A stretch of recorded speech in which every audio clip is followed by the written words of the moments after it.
Les gros seins font fantasmer les hommes, mais pour certaines femmes, une trop forte poitrine est un problème. On en parle tout de suite avec mes invités.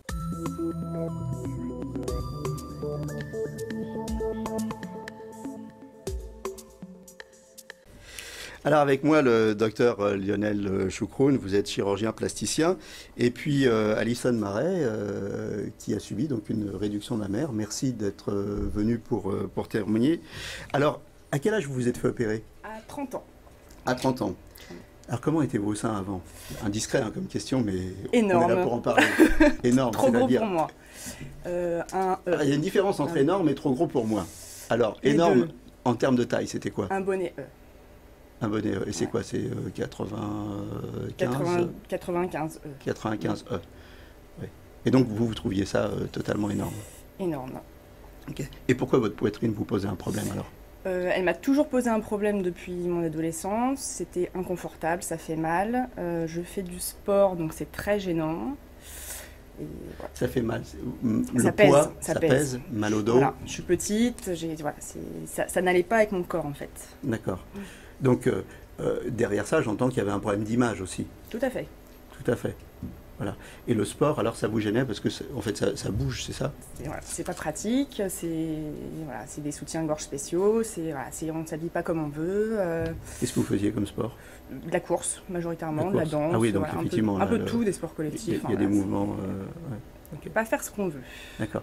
Et donc vous avez attendu quand même jusqu'à 30 ans? Oui. Donc ça veut dire que depuis l'adolescence jusqu'à 30 ans, ça fait une quinzaine d'années, donc c'est une décision pas facile à prendre. Non, il y a des peurs derrière, il y a... Alors c'est quoi les peurs? La peur de la chirurgie, la peur des cicatrices, voilà, la peur de sauter le pas en fait, de plus me sentir moi, même si je me sentais pas bien dans ce corps-là. Voilà, et puis après il y a un jour où on se décide à sauter le pas. Vous en avez parlé? Ouais, j'en ai parlé. Oui, j'en ai parlé à ma mère, à mes amis. Votre mère, elle a une forte poitrine aussi? Oui. Donc cette famille, ça l'a jamais trop dérangée. Mais elle a compris que moi, ça ne me convenait pas. Elle a eu peur forcément, hein, comme moi. Mais voilà, elle m'a encouragée. Mes amis ont été plutôt derrière moi aussi, même s'ils avaient un peu peur. Voilà, non, j'ai été assez soutenue dans ce choix. Et votre petit copain, si vous en aviez un à l'époque, qu'est-ce qu'il a dit, lui? Parce que les hommes, ils aiment bien les grosses poitrines. Ouais, après, il y a gros et gros. Enfin, moi, je sais que je le vivais mal, donc voilà, il a été derrière moi aussi, et je pense que personne ne l'a regretté. D'accord. Alors, l'opération, comment ça se passe? Racontez-nous. L'opération, en elle-même? Oui, non, on va revenir sur les gestes techniques après, mais... l'arrivée, l'angoisse, Après, on en avait beaucoup parlé avec le docteur Choucroune.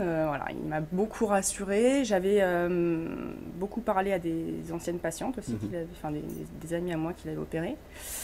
C'est important d'avoir tous ces temps de parole en fait et ces temps de réflexion, hein, parce qu'il faut dire que quand on va se faire opérer pour une opération de chirurgie plastique, on a des temps de réflexion à imposer. Hein. On n'y va pas comme ça sur un coup de tête. Ouais. Et puis il y a des rendez-vous, il y a... moi je sais que j'ai été hyper rassurée, donc forcément il y a encore des angoisses, mais ça s'est super bien passé, j'ai été très bien prise en charge. Et puis après moi j'ai vraiment une bonne expérience de tout ça. Hein, donc, Alors aujourd'hui, on ne va pas vous demander de me montrer vos seins, bien évidemment, mais qu'est-ce qu'ils ont changé ces nouveaux seins dans votre vie? Vous avez quel âge aujourd'hui? 33. 33, donc vous avez 3 ans. Hein. Voilà. Tout à fait. Alors qu'est-ce que ça a changé ça? Maintenant j'en suis fière, je fais ce que je veux, je m'habille comme je veux, je refais du sport sans me poser les questions que je me posais avant. Et pour moi... Donc ça a vraiment changé votre vie? Ouais, aucun regret. Aucun regret. Alors, je me tourne vers vous, cette réduction mammaire, est-ce que c'est une demande fréquente? Très. Alors, j'ai tendance à dire que c'est l'intervention chirurgicale qui, pour moi, dans ma spécialité, est la plus salvatrice. C'est-à-dire qu'on a un taux de satisfaction des patients des plus importantes avec cette intervention-là. Pour la pure et simple raison que l'indication, je parle de l'hypertrophie mammaire, soyons bien clairs, est plus une indication fonctionnelle qu'esthétique. Les patientes qui consultent pour ça ne consultent pas parce qu'elles ne trouvent pas leur sein joli. Elles consultent parce qu'elles sont vraiment gênées dans leur vie de tous les jours. Je crois que Alison l'a très très bien exprimé. Elles sont gênées, elles ont du poids, elles sont voûtées, elles ont mal, elles sont blessées par les bretelles de soutien-gorge, notamment au-dessus. Effectivement, comme l'a dit Alison, elles ne font pas de sport, ça les dérange beaucoup. Ça, c'est le côté vraiment pratique pour la vie de tous les jours. Après, il y a le côté sociétal. Elles ne sont pas très grandes, elles sont plus grandes, elles ont des colibets, elles se font traiter de vaches à lait. Enfin, je prends quelques exemples, hein, si vous voulez. Voilà.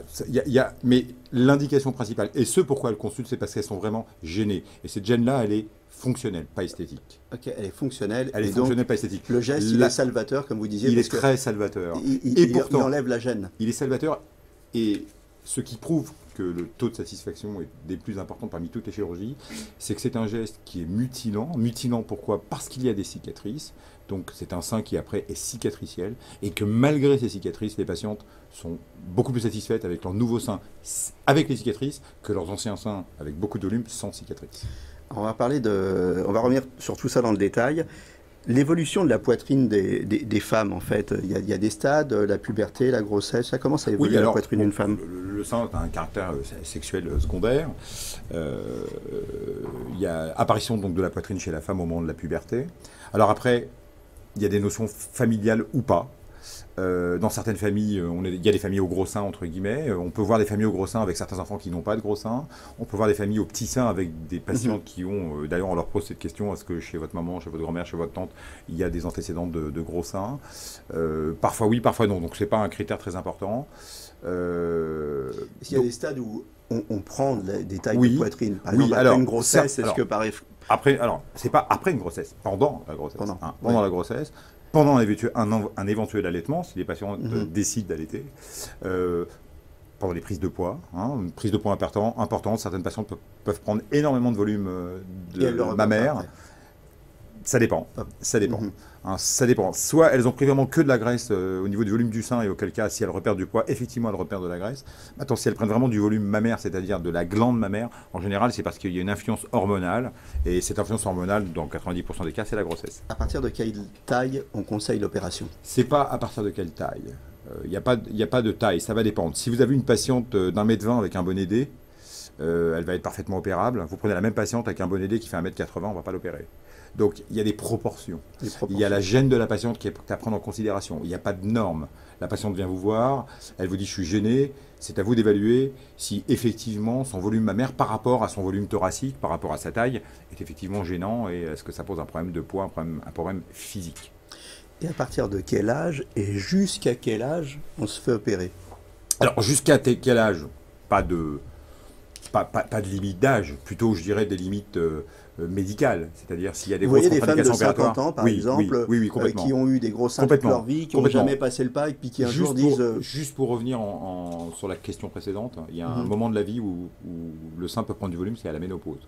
Deux possibilités à la ménopause, soit le sein involu, et auquel cas les patientes perdent du volume, soit au contraire, elles prennent du volume.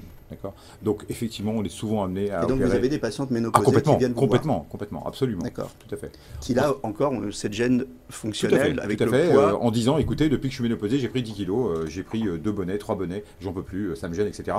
Et effectivement, elles vous souvent des blessures avec les bretelles de soutien-gorge sur la partie supérieure de l'épaule. Alors techniquement, en quoi ça consiste cette réduction mammaire? Voilà. Je finis juste sur la précédente question. On opère très tôt. C'est-à-dire que, voilà, très tôt, on peut, à partir de l'âge de 15 ans, voire 16 ans, on peut opérer les patients. En quoi ça consiste? C'est très simple. Le sein, c'est une équation entre un contenant, qui est la peau, et un contenu, qui est la graisse et la glande. Quand on réduit le sein, il faut réduire de façon équitable et la peau, et la graisse, et la glande. Je donne toujours le même exemple à mes patients. Si vous prenez un oreiller, l'oreiller, il y a une taie d'oreiller. Si vous mettez trop de plumes à l'intérieur, vous imaginez quelle est la forme de la taie d'oreiller. Et à l'inverse, s'il n'y a pas assez de plumes à l'intérieur de cette taie d'oreiller, vous imaginez la forme du coussin.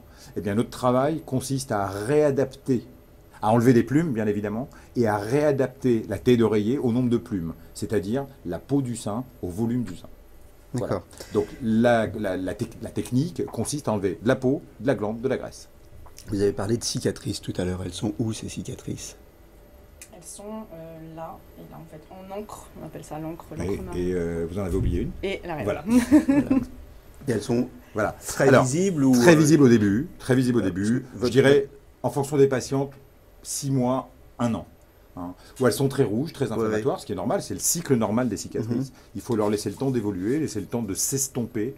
Elles ne disparaissent pas, hein, soyons bien clairs, ça ne disparaît pas. Hein. Par contre, au bout d'1 an, 1 an et demi, c'est vrai qu'elles sont beaucoup plus discrètes et beaucoup moins gênantes, en témoignent. D'accord. Les suites de l'opération, c'est douloureux? Écoutez, par rapport aux témoignages que je recueille par rapport aux patients, peu douloureux. Lui, c'est facile, il opère, mais vous... Non, c'est moyennement douloureux. Après, j'ai pas beaucoup d'expérience de la douleur, mais voilà, je l'ai pas... ça n'a pas été insoutenable, ça n'a pas été... Non, c'est... En tout cas, vous avez l'air contente de l'avoir fait. Oui. Moi, ma jauge de la douleur, c'est que je fais plusieurs interventions. Et parmi toutes ces interventions, c'est une des interventions pour lesquelles les patients disent que c'est pas très douloureux. Voilà, c'est ma jauge. D'accord. Sensibilité et impact sur la sexualité, ça modifie la sensibilité du sein? Sensibilité, c'est très variable. Il y a des patients chez qui ça va être très modifié, notamment dans le sens d'une diminution. Il y a des patients chez lesquels ça va être un peu moins modifié. Je ne peux pas prévoir à l'avance. La seule chose que je peux leur dire, c'est oui, il y aura une modification. Si c'est très modifié... Vous savez, c'est une zone de leur anatomie que les patientes ont tendance à refuser parce qu'elles sont gênées par ça. Donc, très souvent, c'est une zone de leur anatomie qu'elles ont mis de côté et du coup qu'elles ont exclu un peu sexuellement. Donc, même s'il y a une diminution de la sensibilité, elles n'expriment pas trop la gêne que ça peut occasionner. Quel est votre ressenti, vous, là-dessus? Peut-être une légère diminution, et moi j'ai... Voilà, j'en étais tellement, je la cachais tellement cette poitrine que voilà, j'étais pas à l'aise avec. Donc peut-être légère diminution, mais d'un autre côté, le plaisir de la montrer aujourd'hui, alors qu'avant vous la cachiez, donc au final... l'équilibre se fait. Voilà, donc au final, de toute façon, vous êtes contente. Qui pratique ce genre d'opération pour conclure? Chirurgien plasticien, c'est-à-dire des gens qui ont appris à faire de la chirurgie plastique réparatrice et esthétique. D'accord. Alors, il y a des problèmes de coût qui sont liés aux opérations de chirurgie esthétique, et il y a beaucoup de gens qui sont tentés d'aller se faire opérer dans des pays à bas coût. Vous avez des retours de patients là-dessus? Oui. Malheureusement, oui. Donc, les patients vont se faire opérer dans des pays, comme vous dites, à bas coût. Voilà, on a des... Alors, le problème, c'est qu'il y a des suites opératoires, comme partout. Le problème, c'est comme le chirurgien est à 2000 km, c'est compliqué. Donc, les suites opératoires, c'est nous qui en héritons. Oui. D'accord. C'est combien à peu près une opération comme ça? Écoutez, c'est très variable. Il faut savoir que c'est une intervention qui peut être prise en charge par la sécurité sociale à partir du moment où on va enlever plus de 300 grammes par sein. Mais être pris en charge par la sécurité sociale, ça veut dire que le chirurgien est payé par la sécurité sociale. Pour une intervention comme ça, le chirurgien va être payé 320 €, c'est-à-dire rien. D'accord. Donc les chirurgiens demandent ce qu'on appelle des dépassements d'honoraires, qui sont des compléments d'honoraires par rapport à ce que leur paye la sécurité sociale. On va dire qu'en moyenne, ça va de 2 000 à 3 000 €. Aujourd'hui, pour conclure cette émission, qu'est-ce que vous conseilleriez aux femmes qui se demandent si elles doivent se faire opérer, qui ont un problème avec leur poitrine? De trouver le chirurgien qui va savoir leur faire passer le cap et d'y aller si vraiment c'est... Comment on sait que vraiment il faut y aller? Qu'est-ce qui vous a déclenché à un moment? Parce que ça a mis quand même 15 ans, je rappelle. Justement, d'entendre un peu les gens autour de moi, d'être rassurée par rapport au travail du chirurgien qui allait m'opérer, et puis voilà, d'être rassurée, de savoir qui allait m'opérer. Je vous remercie tous les deux d'être venus. On se retrouve bientôt dans un nouveau numéro de Capital Santé. D'ici là, portez-vous bien.